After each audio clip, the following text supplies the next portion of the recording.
वो मेरा जो सैनिक आया वो अपने पीठ पर गोलियां खा के नहीं आया, वो अपने माथे पर गोलियां खाकर आया, अपने सीने में गोलियां खाकर आया। वीरता के वो पदक भी साहब पीतल के होते हैं और उसके सीने में धसी वो हर एक गोली भी पीतल की। इसका मतलब उसके सीने में धसी वो हर एक गोली वीरता के किसी पदक से कम नहीं है।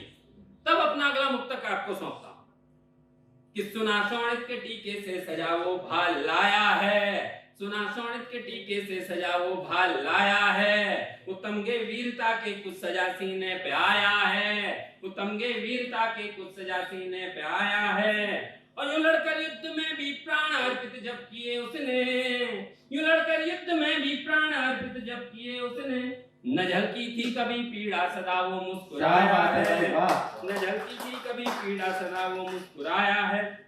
और इस देश के सेना साहब कभी सीमा पर नहीं हारे, वो तब भी नहीं हारी जब वो एक बंदूक लेकर 5 सैनिक सीमा पर जाते थे कि यदि एक शहीद हो जाए तो दूसरा उस बंदूक को थाम ले और दुश्मन की जवाबी कार्रवाई का उत्तर दे।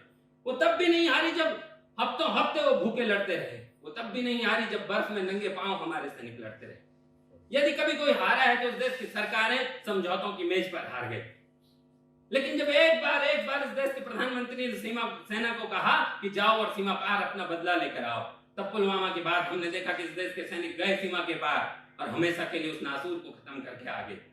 तब मैं अपना अगला मुक्तक आपको सौंपता हूं कि जनाबे हिंद को पैगाम अब कुछ कुछ समझ आया, जनाबे हिंद को पैगाम अब कुछ कुछ समझ आया, मिली सेना को आजादी तो दुश्मन मुल्क थर्राया, मिली सेना को आजादी तो दुश्मन मुल्क थर्राया।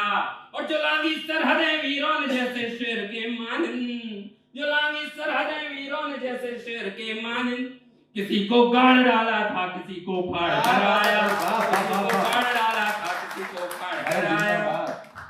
और अब एक नई कविता सौंपता हूं आपको। विमर्श इस देश में नारियों की स्थिति को लेकर हमेशा पाश्चात्य देश हमें कुछ नई शिक्षा देने की कोशिश करते हैं, लेकिन हमने आदि पिता उस भोले शंकर को माना और आदि जगत जननी माता शक्ति है। माता गौरा ने हजारों वर्ष तपस्या की, लेकिन माता गौरा के पिता दक्ष प्रजापति वे नहीं चाहते थे कि वो अपने पुत्री का विवाह शिव से करे। कौन पिता ऐसा होगा जो चाहेगा कि अपनी बेटी का विवाह किसी ऐसे व्यक्ति से कर ले जो बागंबर पहनता है, जो भस्म अपने देह पर लगाता है, जो अपने गले में सांपों को डाल के घूमता है। तो आपको लगेगा कि लेकिन शिव तो भक्त है, शिव तो देवता है, वो भगवान है, आदि पिता है। लेकिन दक्ष प्रजापति को इतने सामान्य राजा नहीं है। वो जब अपने घर में यज्ञ का आयोजन करते तो एक एक देवता वहां स्थान ग्रहण करता है जहां दक्ष प्रजापति उन्हें बैठा देते हैं। ऐसा कौन व्यक्ति होगा जो अपने घर में किसी अनुष्ठान को करे और सारे देवता उसके उस अनुष्ठान में आकर स्वयं उपस्थित हो जाएं?